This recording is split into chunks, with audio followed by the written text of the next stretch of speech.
August 15th నుండి ఆంధ్ర మొత్తం ఆడవాళ్ళకి ఆర్టీసీ బస్సెస్ ఫ్రీ కదా. అండ్ నేను నిన్న వెళ్ళాను అనమాట.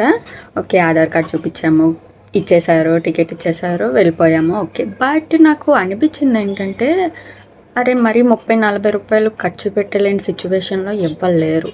సో ఆడవాళ్ళకి ఆర్టీసీ బస్ ఫ్రీగా పెట్టి ఆటో డ్రైవర్స్ ఉంటారు కదా, వాళ్ళకి కడుపు కొట్టినట్టే. ఎందుకంటే ఫ్రీగా పెట్టారని చెప్పి ఆడవాళ్ళు ఇంకా అది ఖాళీ ఉన్నా లేకపోయినా బస్సు ఇంకా బస్సులోనే వెళ్తున్నారనమాట. అలాంటప్పుడు ఖచ్చితంగా ఆటో వాళ్ళకి చాలా అన్యాయం జరుగుతున్నట్టు కదా.